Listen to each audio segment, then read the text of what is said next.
Welcome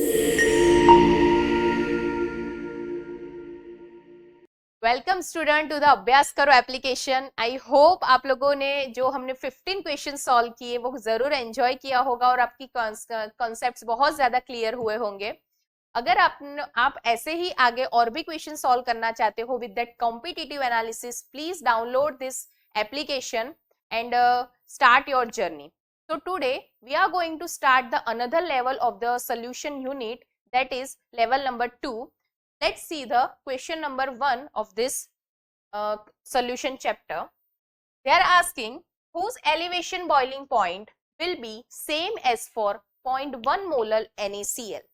So 0.1 molar NaCl and the elevation in boiling point. So elevation in boiling point is denoted by delta Tf. As we know that delta Tf is the colligative property.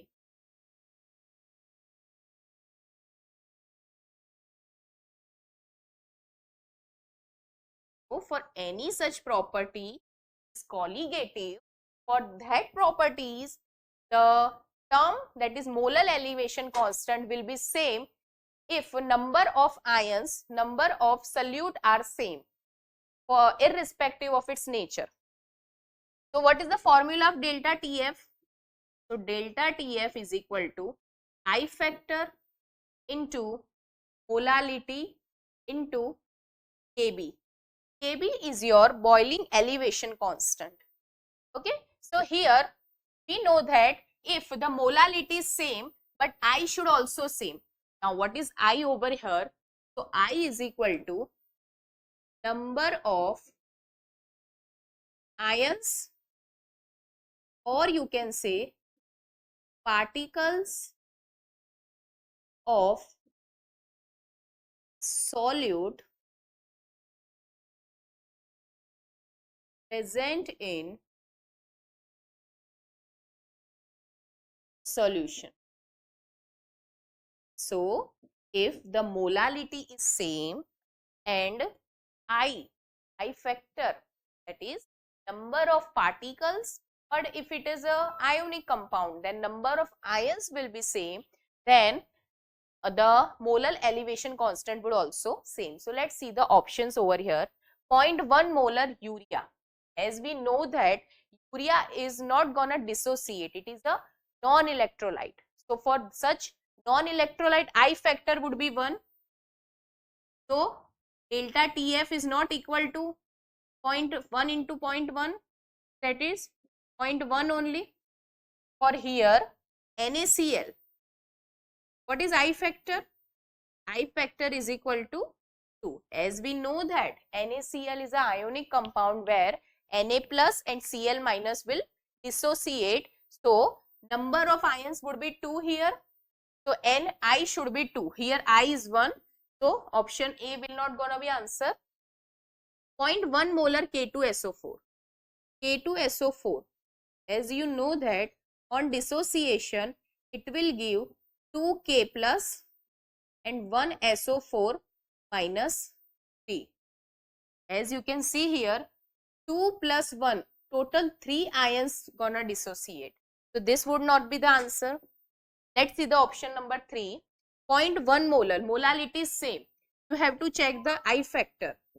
I factor. So for KNO3, it will dissociate into K plus NO3 minus. So as you can see, total 2 ions will dissociate into solution. तो हमारा answer क्या आएगा फिर?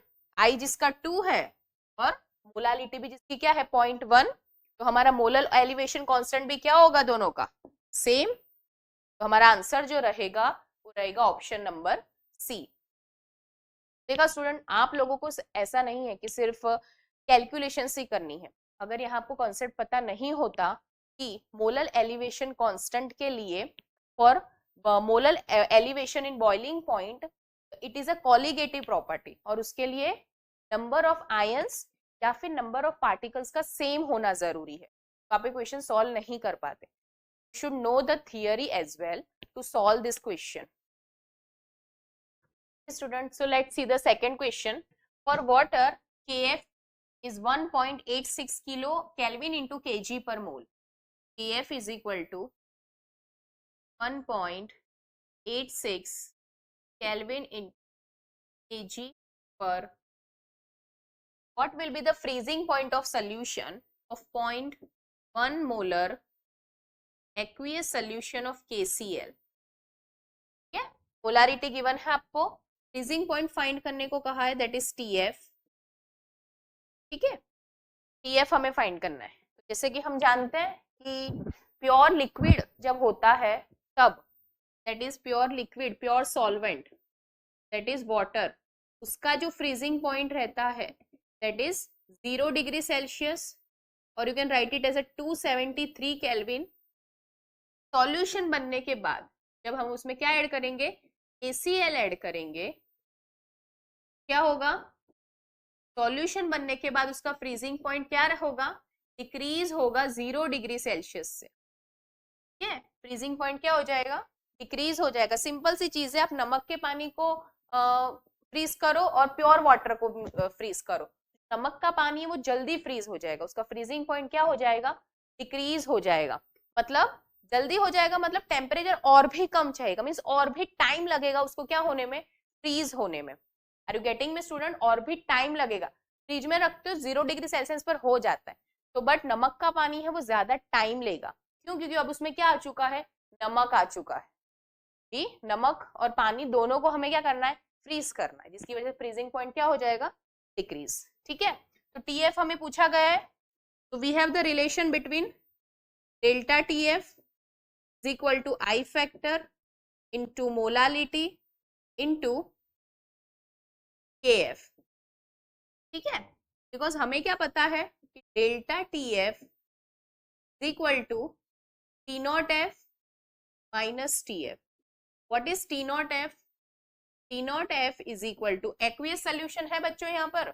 ठीक है, freezing point of aqueous means what, water. ये जो T0F है वो क्या है, फ्रीजिंग पॉइंट ऑफ वाटर. अब ये मत कहना कि फ्रीजिंग पॉइंट तो गिवन नहीं होगा वाटर का, तो सब जानते हैं हम कि वाटर का जो फ्रीजिंग पॉइंट रहता है, किस टेम्परेचर पर फ्रीज होता है वाटर, एट 0 डिग्री सेल्सियस. तो जो वैल्यू होगी वो क्या होगी हमारी, 0 degree, write it as a 273 Kelvin. Always deal with Kelvin only. Yes students, any formula you have to write Kelvin.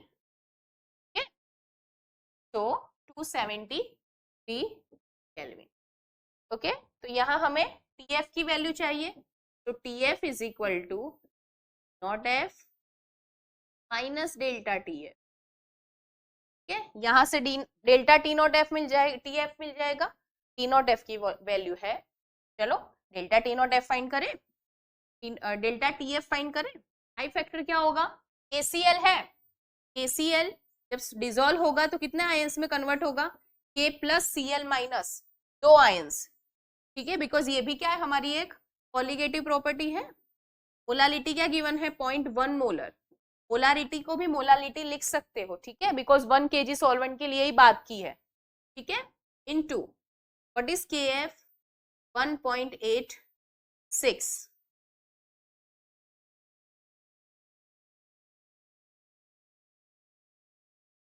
तो 2 into 0.1 into 0.6. On solving this, students, the answer comes out to be 0.372. क्या होगा unit, Celsius नहीं, kelvin. ठीक है, इसमें बात कर रहे हैं हम, यहाँ केल्विन में ही बात करेंगे. ठीक है, चलिए अब यहाँ वैल्यू पुट करें. So TF is equal to, what is T0F freezing point of water, 273 Kelvin, minus what is delta T0TF, 0.372 Kelvin. Let's subtract this. So the answer comes out to be 272.6 Kelvin. 272.6 kelvin. तो ये क्या है, options जो given है वो किसमें given है, options given है इन Celsius. So let's convert into Celsius only. तो So TF is equal to 273 minus 272.6, यही करेंगे? नहीं, क्या करेंगे? 270, क्या करेंगे? 272.6 माइनस 273, बिकॉज रिलेशन क्या होता है हमारे पास? Degree Celsius is equal to 273, क्या होता है relation? Kelvin is equal to degree Celsius plus 273, clear? क्या करना पड़ेगा? अगर सेल्सियस में चाहिए वैल्यू तो केल्विन में से 273 को क्या करना पड़ेगा? माइनस. तो on solving this, let's solve this. 72.6 minus 270,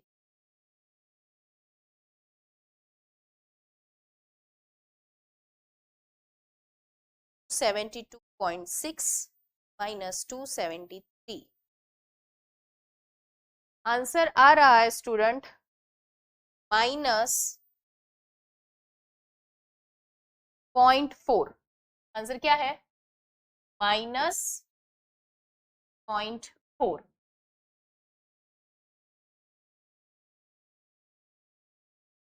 minus point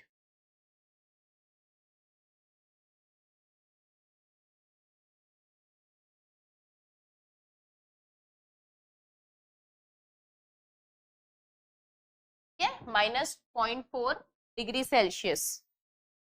ठीक है, कहाँ है ऐसा आंसर? माइनस 0.372, नजदीक है. 0.372, 0.4. Your answer would be option number. Clear students? तो फॉर फ्रीजिंग पॉइंट क्या होगा हमारा? माइनस. देख सकते हो फ्रीजिंग पॉइंट क्या हो रहा है? डिक्रीज हुआ है. पहले 0 डिग्री पर प्योर वाटर फ्रीज हो जा रहा था, अब कितना है? Minus 0.372 degree Celsius. Here, so this much of depression will be there if you make a solution from a pure liquid. So let's proceed with the another question. Question number 3. What will be the which of the following not colligative property? ठीक है, colligative property क्या होता है बच्चों? कि ऐसी properties जो किस पर डिपेंड करें? नंबर ऑफ सल्यूट पर डिपेंड करें, नंबर ऑफ पार्टिकल्स पर डिपेंड करें, उनके नेचर पर डिपेंड ना करें. ठीक है, अगर नंबर ऑफ पार्टिकल सेम है तो जो प्रॉपर्टी है कॉलिगेटिव प्रॉपर्टी वो भी क्या रहेगी? सेम. कौन सी प्रॉपर्टीज है हमारे पास कॉलिगेटिव? पहले उनका लिस्ट बनाए. डेल्टा टीएफ, ठीक है, डेल्टा टीबी, ठीक है, ऑस्मोटिक प्रेशर, यस और no, and relative lowering of vapour pressure. क्या है? Relative lowering of vapour pressure. तो ये सारी हमारी क्या है? Colligative property. इनमें से कोई है? And yes, one another, that is osmotic pressure. Yes, I have written. तो delta TB is colligative, TF is colligative, osmotic pressure is colligative. Delta P is not a colligative property. So option number D is your correct answer. Relative lowering in vapor pressure, that is delta P upon P naught, is a colligative, not delta P. Clear students? So concepts जो है वो crystal clear रहने चाहिए. ठीक है, question को तभी अच्छे से सॉल्व कर पाओगे. Let's proceed with the fourth question. Which of the following statement is not true? ये कौन सा स्टेटमेंट गलत है? Not true. खास ध्यान रखें. Depression in freezing point is a colligative property. हमने अभी एक प्रीवियस क्वेश्चन में ही देखा. ठीक है, तो डेल्टा टीएफ इज अ, क्या है डेल्टा टीएफ? आपकी कॉलिगेटिव प्रॉपर्टी है. Yes, it is colligative property. Unit of KB is kelvin in per kg into मोल.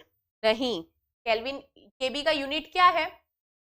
तो delta TB is equal to i into molality to KB. तो KB क्या होगा? Delta TB upon M. ठीक है, delta TB upon M क्या होगा? अभी delta TB का यूनिट क्या होगा? के, केल्विन. मोलालिटी का क्या होगा? Moles per KG. तो हमारा जो यूनिट बनेगा वो केल्विन पर केजी, सॉरी माय बैड, क्या होगा unit? Kelvin into KG. Numerator का न्यूमरेटर कहाँ जाएगा? डिनोमिनेटर में, पर मोल। ठीक है, so this option is incorrect. Actual option हमारा जो यूनिट है वो क्या है? केल्विन इंटू केजी पर मोल। केल्विन इंटू केजी पर। ठीक है, सो ऑप्शन क्या है? Option B is incorrect. Let's see the option number C and D also for your better understanding. So lowering in vapor pressure of a solution is proportional to elevation in boiling point. Yes, it is correct. Equimolar solution of glucose and urea have same vapor pressure. Yes, it is also correct. So these are the correct option. तो जब भी आपको incorrect choose करना है ना, तो option को 2 से 3 बार पढ़ें। तो उन्होंने पूछा इनकरेक्ट क्या है, ठीक है, बिकॉज हमारा माइंड हमें करेक्ट चीजें पहले बताता है। तो करेक्ट चीजें पहले देख ली, ऑप्शन क्या कर दिया? टिक कर दिया। तो हो सके जब पूछा ना इनकरेक्ट क्या है, तो ऑप्शन को 2 बार पढ़े स्टूडेंट। ठीक है, तो let's proceed with further question, that is question number 5. Components of which of the following solution can be separated by fractional distillation? Okay, तो आपने आगे सुना होगा फ्रैक्शनल डिस्टिलेशन क्या होता है। तो फ्रैक्शनल डिस्टिलेशन एक सेपरेशन मेथड है, इसमें mixtures of two liquid can be separated which have a very less difference in boiling point. जिनमें बहुत कम डिफरेंस हो, ऐसे कंपोनेंट्स को भी हम क्या कर सकते हैं? सेपरेट कर सकते हैं। ठीक है, तो अब एक बात ध्यान में रखिए, कुछ कंसेप्ट है जो मैं आपको बता देती हूँ, तो ऐसे हर तरह के क्वेश्चन को सॉल्व करने में आपको हेल्प करेगा। ठीक है, फ्रैक्शनल डिस्टिलेशन क्या होता है? फ्रैक्शनल डिस्टिलेशन किस पर अप्लाई नहीं कर सकते? तो फॉर एजियोट्रॉप्स।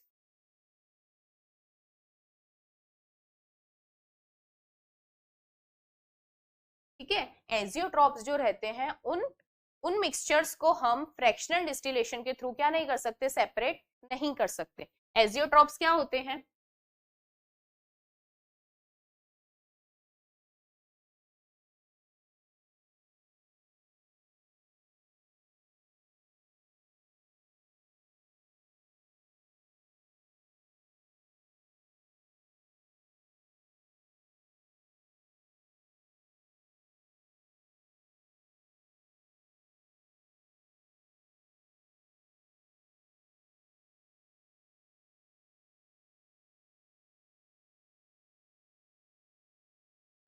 तो मिक्सचर ऑफ टू लिक्विड जो एक ही टेम्परेचर पर बॉईल होगा।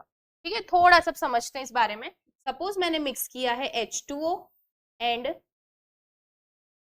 C2H5OH को, किसे मिक्स किया है? इथेनॉल एंड वाटर को मिक्स किया है मैंने। ठीक है, तो वाटर का बॉइलिंग पॉइंट जो रहता है वो 100 डिग्री सेल्सियस रहता है। जो C2H5OH उसका बॉइलिंग पॉइंट जो रहता है वो 60 डिग्री सेल्सियस लेट से रहता है। ठीक है, अब होगा क्या ना कि जब हम इन दोनों को मिक्स करेंगे तो क्या होना चाहिए अल्टीमेटली, कि जिसका बॉइलिंग पॉइंट कम है वो पहले वेपराइज हो जाना चाहिए अकॉर्डिंग टू फ्रैक्शनल डिस्टिलेशन, और जिसका बॉइलिंग पॉइंट ज्यादा है वो बाद में बॉइल ऑफ होगा। बट होगा क्या यहाँ पर, अगर मैंने इसे बॉइल किया तो ये जो है ना इसका बॉइलिंग पॉइंट दोनों साथ में वेपराइज हो जाएंगे लेट से एट 54 डिग्री सेल्सियस। ठीक है, तो मतलब इन दोनों के कोई बीच की वैल्यू आ रही है। इसका मतलब क्या हुआ कि दोनों का जो बॉइलिंग पॉइंट है वो क्या हो गया? सेम हो गया। एजियोट्रोप में दोनों मिक्सचर किसी एक कंपोनेंट की तरह बिहेव करने लगेंगे, तो उस केस में आप उन्हें सेपरेट नहीं कर सकते। समझ में आ रहा है? तो एजियोट्रोप्स जो रहेंगे ना उनको आप फ्रैक्शनल डिस्टिलेशन के थ्रू सेपरेट नहीं कर सकते। तो इन ऑप्शन में से आप लोगों को क्या फाइंड करना है? कौन एजियोट्रोप नहीं है? एजियोट्रोप मतलब क्या? Ultimately non ideal solution.